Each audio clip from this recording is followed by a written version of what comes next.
Hello everyone, good morning. Welcome back to my channel Rajnandin blog চ্যানেলে তোমাদের সকলকে জানাচ্ছি অনেক অনেক স্বাগত আর অনেক অনেক ভালোবাসা। তো আজ হলো বুধবার, তো এখন বাজে হলো সকাল 6টা। আর আমার কাণ্ড দেখো, আজকে না সকাল সকাল একদম স্নান করে নিয়েছি। তো আগের দিন রাত্রে না গিজারে পুরো জল গরম করে রেখে দিয়েছিলাম, আর ভোরবেলা টয়লেটে যাওয়ার পরই তোমার সঙ্গে সঙ্গে স্নানটা করে নিয়েছি। আর নিয়ে দেখো চলে এসেছি ঘরে। তো আগের দিন রাতে বা হাতে নেল পলিশ পরেছিলাম, ডান হাতে আর পরা হয়নি। তো এখানে তোমাদের দাদাভাই ঘুমোচ্ছে, মশারির একটা কোণা খুলে দিয়েছি, মেয়েকে ডেকে দিয়েছি। মেয়ে সকালে উঠে পড়ছে, ওর আজকে আর পড়া নেই, আর আজকে স্কুল থেকে অ্যাডমিট কার্ড দেবে। তো সেই জন্য আমি আজকে না একটু সকাল সকাল গরম গরম ভাত, বেগুন ভাজা এগুলো করে রেখে তারপরে স্কুলে যাব। আর এই জন্য সকাল সকাল স্নানটা করে নিয়েছি। যদি ওর বাবা যেতে না পারে তাহলে সঙ্গে আমি যাব। তো স্কুল থেকে আস্তে আস্তে আমার 11:30 12:15 মতন বাজে, 12:15 বাজে। তো সেই জন্য আর কিছুটা কাজ গুছিয়ে নিয়েছি। আর তারপরে তোমার গরম গরম ভাত বসিয়ে দিয়ে আর বেগুন ভাজা করব, করে তারপরে যাব স্কুলে। তো এটা আমাদের সকালে সবারই ব্রেকফাস্ট হবে আর কি। আর এখানে দেখো স্কুলে যাওয়ার আগে মেয়ের জন্য হরলিক্স আর তোমাদের দাদাভাইয়ের জন্য প্রোটিন গুলিয়ে দিয়েছি। আর তারপরে বাড়ি এসে এখানে ডিমের অমলেট করলাম আর শাশুড়ি মাকে ভাতটা বেড়ে দিলাম। তো ওনাকে বলেছিলাম বেড়ে খেতে, তো উনি খায়নি, আমার জন্য ওয়েট করছিল। তো সেই কারণে এসেই সঙ্গে সঙ্গে খেতে দিয়ে দিয়েছি। বিয়ের পর থেকে আমি আমার শাশুড়ি মাকে ভাতটা বেড়ে দিই। তা উনি বলে আমি ভাত বেড়ে দিলে নাকি ওনার পেট ভরে, আর উনি নিজে হাতে নিলে নাকি ওনার পেট ভরে না। তো যাই হোক, যত বছর বিয়ে হয়েছে তত বছর ধরে একটা দিনও ওনাকে ভাত না বেড়ে দিয়ে আমি খাইনি আর কি। তো ওনাকে আগে দিয়ে তারপরেই আমি সবসময় নিয়েছি। তো আর এখানে দেখো যে আগের দিন রাতে চিকেনটা করেছিলাম, তো সেটাই ছিল। আর এখন মেয়ে এমন হয়েছে একদিনের পর আর দুদিন আর চিকেন খেতে চায় না। আর এই যে দেখো সকালবেলা বেগুন ভেজেছিলাম, সেটাও রয়েছে। আর এখানে মেয়ে চিকেন খাবে না, আর এখানে আমি, শাশুড়ি মাই আর তোমাদের দাদাভাই নিয়ে নেবো। আর এই যে পড়ার ব্যাচে স্যাররা মানে পড়াগুলো একদিন একদিন করে বাদ চলে যাচ্ছে, মানে শেষ হয়ে যাচ্ছে পড়াগুলো, স্যাররা ছুটি দিয়ে দিচ্ছে পরীক্ষা যেহেতু সামনে। আর প্রত্যেকটা ব্যাচ থেকেই স্যারেরা বিরিয়ানি প্যাকেটই দিচ্ছে আর কি। আর এই যে দেখো বাংলা স্যারের ব্যাচের পড়াটা আজকে শেষ হয়ে গেল, আর এখানে লাস্টের দিন বিরিয়ানি খাওয়াচ্ছে। তো এটা মেয়েকে দিয়ে দিচ্ছে, আর তো বিরিয়ানি ভীষণই প্রিয়, ভালোবাসে খেতে আর কি।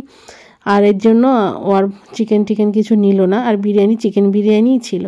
আর এই যে খাওয়া দাওয়ার পর একটা লেবু দিলাম ওকে, আর তো ফলটা খেতে ভীষণ ভালোবাসে, তো এই ফলটাকে, লেবুটাকে নিয়ে আবার কারুকার্য করেছে।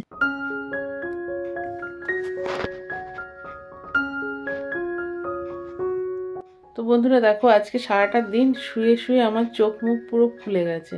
আর বাইরে তো সকাল না, দুপুর থেকে বৃষ্টি হচ্ছে, ঝিরিঝিরি করে হচ্ছে বৃষ্টি।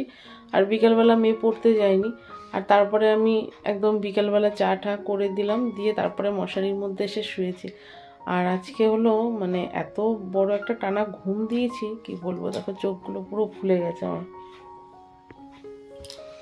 আর সকাল সকাল স্নান হয়ে গেছিলো, আজকে ভোরবেলা স্নান করে নিয়েছি, আর জন্য শীত যেন ছাড়ছেই না আমার। তো চলো, এখন বাজে হলো 9টা। তো আমি একটু বাঁধাকপি করব, তো কেটে কুটে রেখে দিয়েছিলাম, আগেই ছিল ফ্রিজে। তো এখন বাঁধাকপি করব আর ভাত, মানে রুটি করব না, ভাতটা করব। আর গরম গরম ভাত আর বাঁধাকপির ঘন্ট হবে আজকে রাতের মেনু আর কি। তো চলো আগে বাঁধাকপিটা রান্না করে নিই।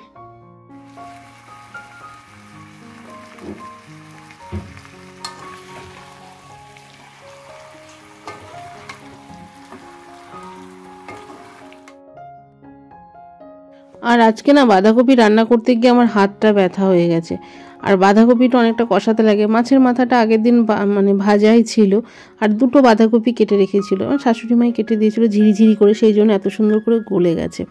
আমি অত ঝিরিঝিরি করে না শাক কাটতে পারি না বাঁধাকপি কাটতে পারি, আমার একদম মানে সবজি কাটাটা ভালো হয় না। আর এখানে দেখো বাঁধাকপিতে একদম তেল ছেড়ে দিয়েছে, আর কষাতে কষাতে দেখো একটুখানি হয়ে গেছে পুরো কড়াই। যখন আমি কড়াইতে দিলাম বাঁধাকপিগুলো তখন আমার মানে উপচে পড়ছিল, ধরছিল না। তো যাই হোক, সবটা ভিডিও করিনি, মেয়ে হলো ফোনটা একটু দরকার ছিল মেয়ে, সেই কারণে আমি আর তখন ভিডিওটা করতে পারিনি।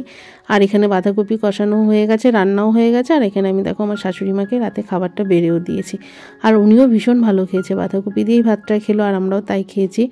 আর রাতে দুপুরবেলার যে চিকেনটা ছিল তাও এখনও 1-2 পিস চিকেন রয়েছে, আমিও সেরকমভাবে খাইনি।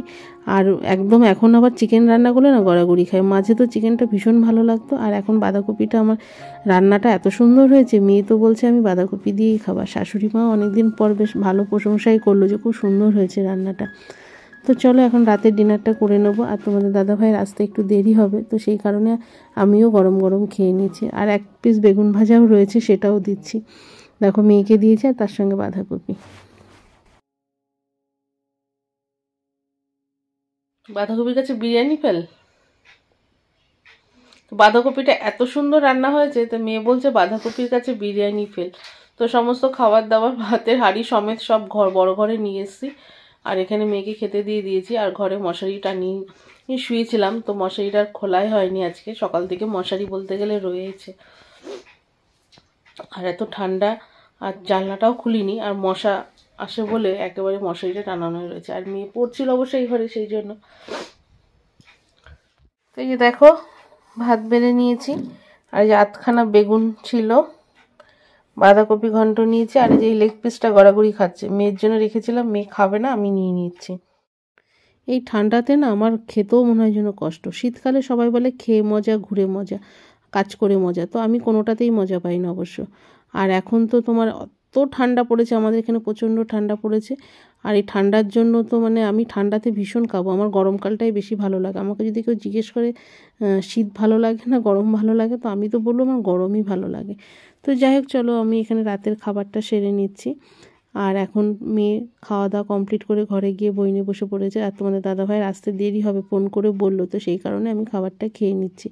আর নাহলে আমার অনেক রাত করে খেলে না আমার নিজেরই অসুবিধা হয়। তো এখন বাজে হলো ঠিক, তো আজকে একদম ভোর 5টায় ঘুম থেকে উঠেছি, তারপরে 6টা থেকে সংসারের সমস্ত কাজকর্ম স্টার্ট করেছি, আর এখন 10:30। তো সমস্ত কাজ কিভাবে কমপ্লিট করলাম সেটাই তোমাদের সঙ্গে শেয়ার করলাম।